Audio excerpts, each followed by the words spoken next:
Okay, we back. Now, I want to hop straight into this, okay? Now, I'm going to be responding to some comments after, but right now, right, I want to say this again. I'm not here to answer every person's questions about the Bible. No, that's not my job. No, my job is to preach the word to the people that needs to hear it and help them and keep doing what I'm doing. I don't care about debating other people, but I do want to clarify something, right? Because people are mad and they keep saying, the main question I get is, did God condone slavery, or why did he condone chattel slavery? I've gotten chattel slavery. Why did God condone slavery, chattel slavery? Those are the main ones that I get. Now, 1 second.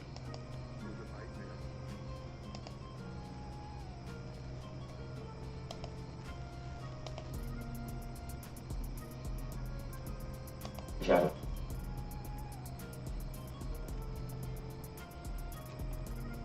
Okay.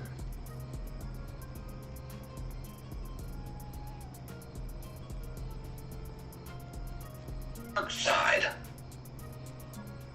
Just 1 second.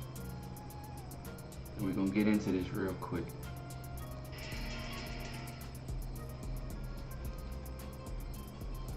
Okay.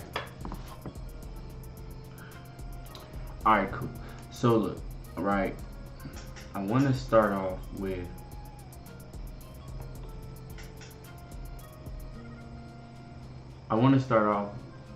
right here, okay? A bed. If I say the word wrong, I'm sorry. But the main point is, this word is the original Hebrew word used in the Bible. Now, we're not reviewing the Hebrew Bible today, but we don't even need to for the point that I'm going to make to you people, to the people in general. Now, it's a reason why it says slave, servant, manservant, servant, worshipers of God, servant, Israel, servant. It gives servant, subject, slave, servant, manservant, slave, servant. You only really see servant twice here in the definition. Slave twice. We see servant more times than slave. This is a broad word here, right? This doesn't have a simple definition. If you look it up, it is not, this word means slave. It was an interpretation, a translation. Now, I want to show y'all, because I'm not mad at atheists. I'm not mad at anybody, right? But when they attack you, they don't see you as a human. They attack you. They don't care about you. They attack you, right? But I want to show something. For an example, they're going to attack you with this verse right here. So let's go to this verse. Let's go to this verse and let's look at it in what they're talking about. Okay, let's look at this. Let's read it. Let me zoom in on it. Let me read what they will use against you, and rightfully so. I understand. However, you may purchase male and female slaves from among the nations around you. Let's stop right there. I get it, what they say. God condone slavery because he just said you can purchase slaves.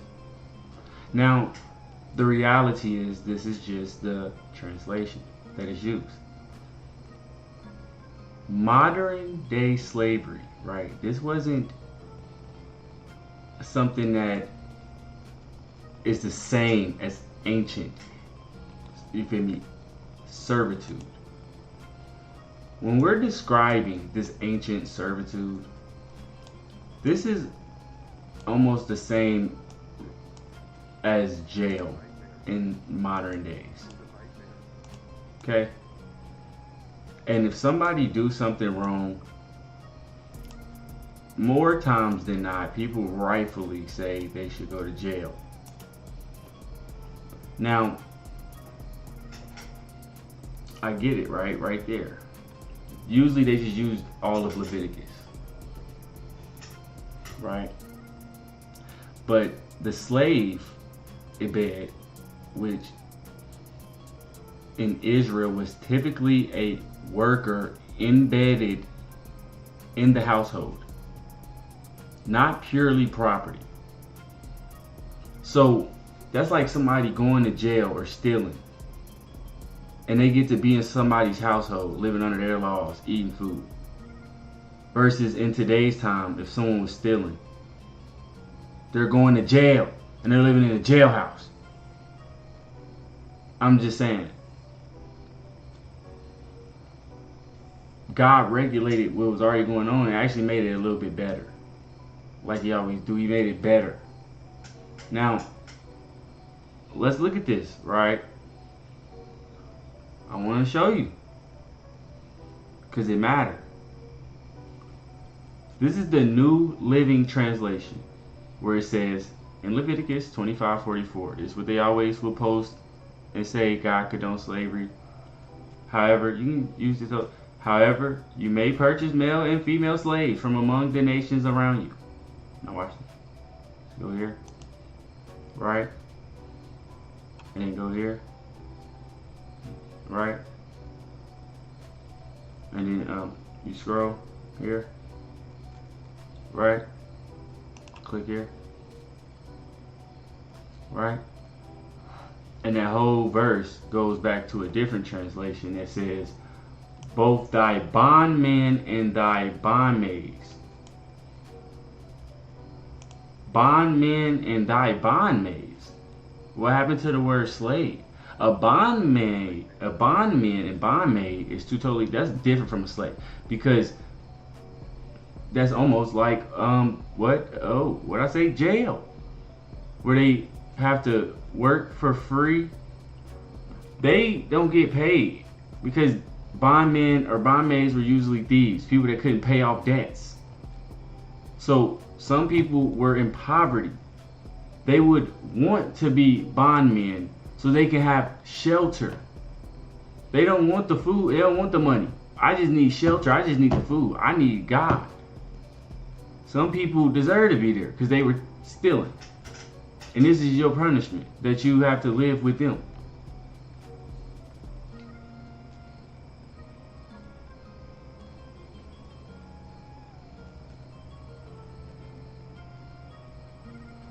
But I don't understand why they look at this. Well, I guess they don't look at it that way. They don't look at it like bondmen. Now, even down here, let's get to this one. And it says, and you shall take them as an inheritance for your children after you, to inherit them for a possession. They shall be your bondmen forever. Right? That's that part right there. People say, forever. What? Forever. In the planning that I'm seeing with God, you being a bondman to an Israelite is a good thing, because eventually you can be freed. Other places, that is not the same. So it's a good thing to be a bondman to the people who are supposed to be following God's law. That's how I'm seeing it. It's not oh, God said, go get slaves. No. He never said go get slaves. No. Servants, bondmen, same thing. Or criminals. If you get criminals, bring them into your home, and it was telling you how to treat them. But let's get into it.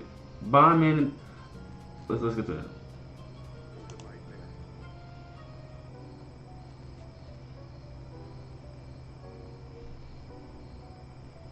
All right.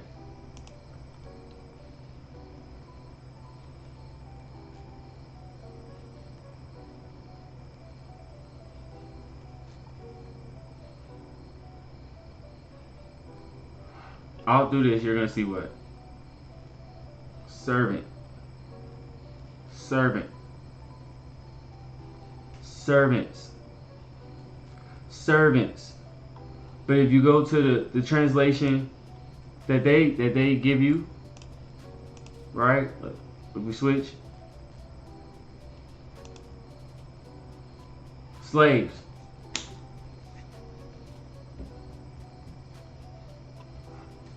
That, I get it. That sounds 10 times worse. Now let me look up the verse for you. Where one verse it says slavery.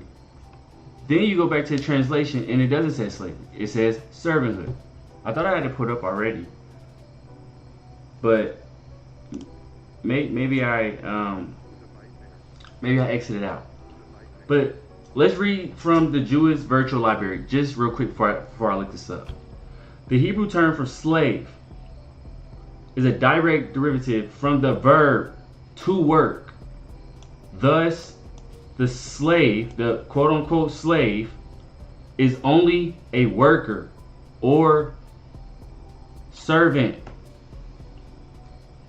We slaves right now, because we gotta work. Slave, right? The people that go to jail, slaves, right? They're slaves. Oh my God. So when somebody kills somebody, don't say send him to jail. No, he'll be a slave. Wouldn't he be a slave?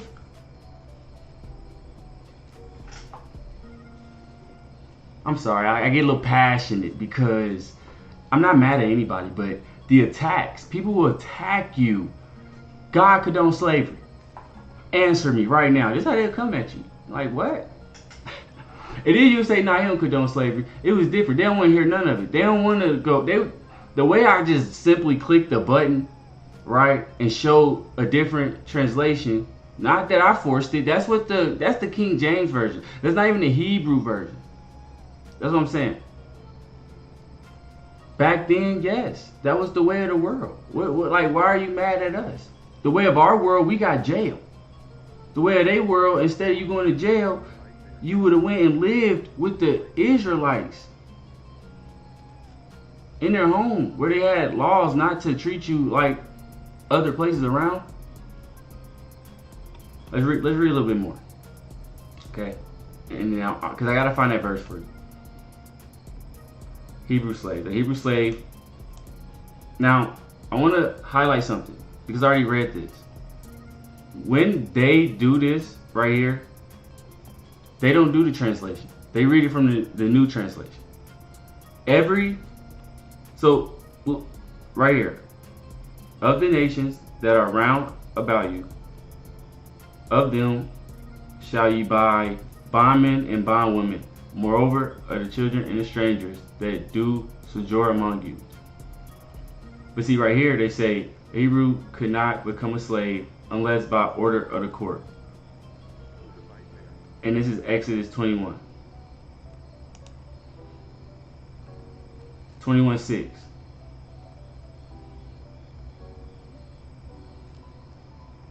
I'm at Exodus 21:6. Let's put the King James translation.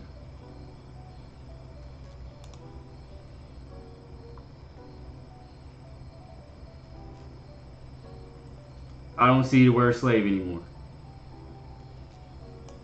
Servant, if he came by himself, he shall go out by himself. He was married, if his master has given him a wife, and he shall have borne him sons or daughters. And if the servant, then his master shall bring him unto the judges, and he shall also bring to the door. I don't see slave no more in the whole paragraph.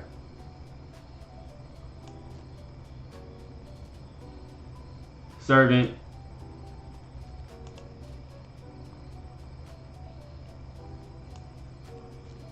servant, manservant. I think we get the point.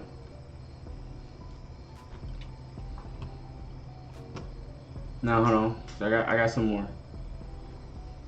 But I get passionate about that because people say, that God condoned slavery. No, he didn't.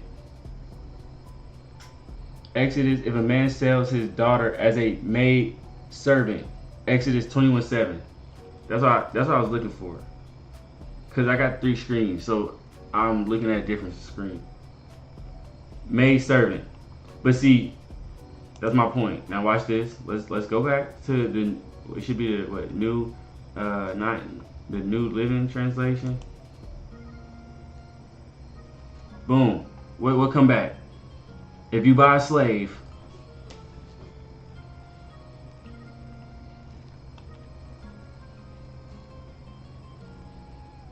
when a man sells his daughter as a slave. So now in modern day, what do we think? Oh my God, like they're sending them, like we thinking of like how black people was getting whipped on, and we like, what? You mean to tell me a man is so sick that he is sending his daughter into slavery? No. When they just send a daughter, which you can look it up in the Bible, it's right here. When they would send a daughter into slavery, or what they call slavery, servitude, right here. Usually, apparently for household duties and eventually marriage. And this is in Exodus 21:7 through 11. It was for a reason, for marriage. And if he didn't like her or wasn't pleased and didn't want to marry her, she was allowed to be let go. This was the way of the world then. What's today's way of the world?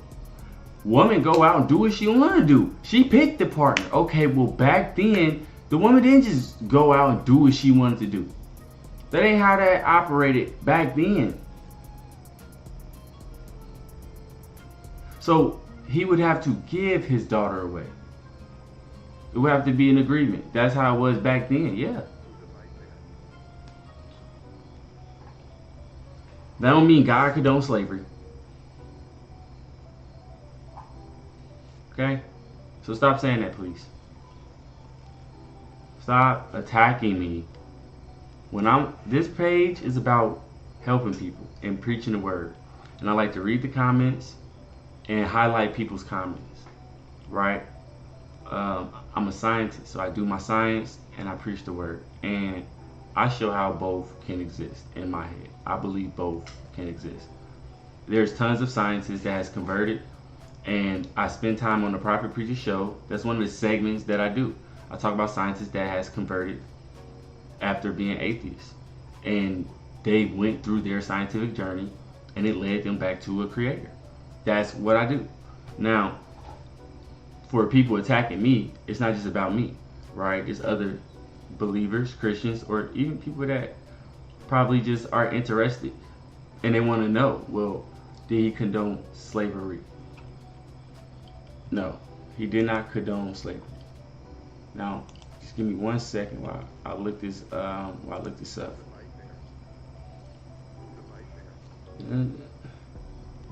I could have sworn I already had this pulled up already. I'm sorry.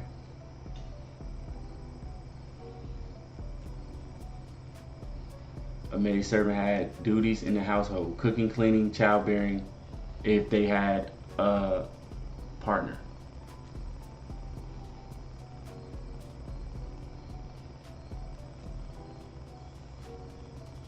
Okay.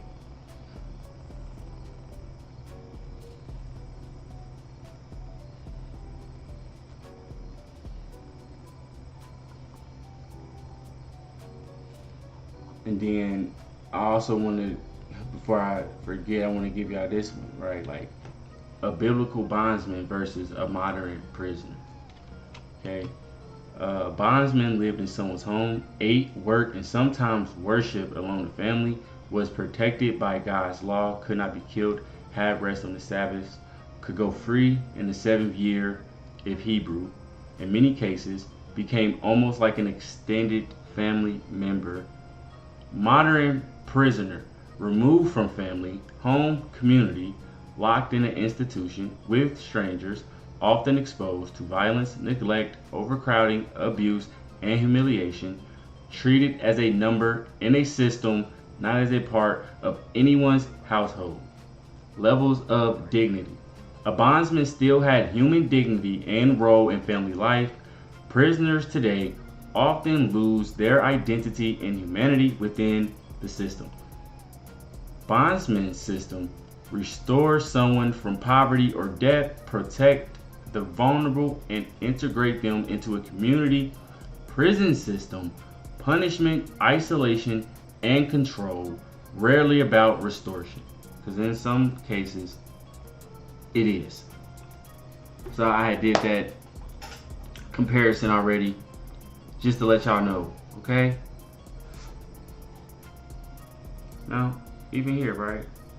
A debtor who is unable to pay his debts may give himself in bondage to his creditor, to the person he in debt with. According to other opinions, the verse in Leviticus deals with an originator who sold himself, and a debtor's bondage was against strict law, although it happened from time to time in practice. Criminals, a thief who is unable to make restitution is sold for his theft. So if you were stealing, that's how you could be sold. It would appear from Numbers and Deuteronomy that prisoners of war could be and were taken into bondage, but it has been contended that no prisoners of war were ever taken into private slavery.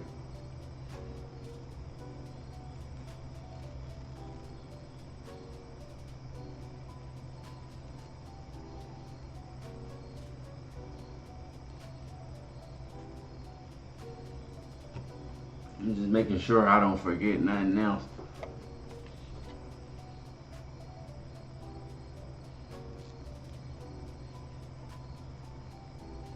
Not slaves. That's what I'm saying. They keep saying slaves. It's servants. Servants are members of masters' households and, as such, enjoy the benefit and are liable to the duty of keeping the Sabbath, which this is in Exodus 20:10, and holidays.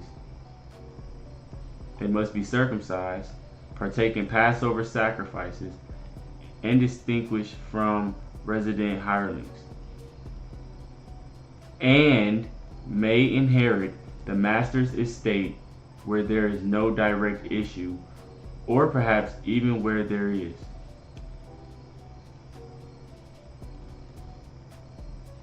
Although servants are the master's property, Leviticus 22:11, they may acquire and hold property of their own. A slave or a servant who prospers, can afford it, may redeem himself. The killing of a servant is punishable in the same way as that of any free man, even if the act is committed by the master. In actual slavery, if he kill you, nothing happens. So we can't just say this is slavery. No, it's not. Okay? I'm going to come back and I'm going to break it all down for you. Again, I'm going to keep talking about it. But this isn't slavery. Like modern day, get whooped on slavery. I've done videos over actual slavery. You don't get to live in the house and chill or do none of that.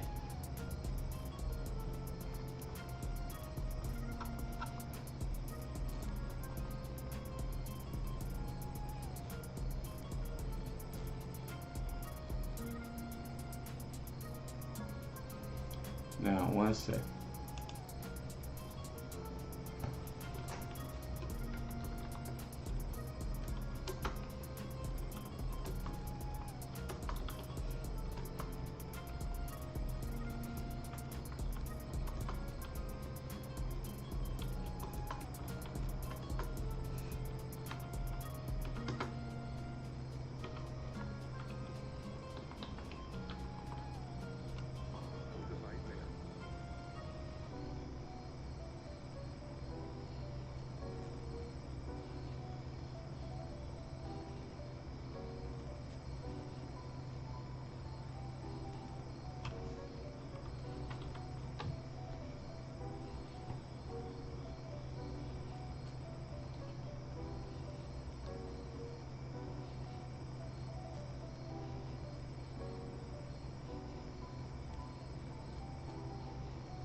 I'm going to catch y'all on the next one.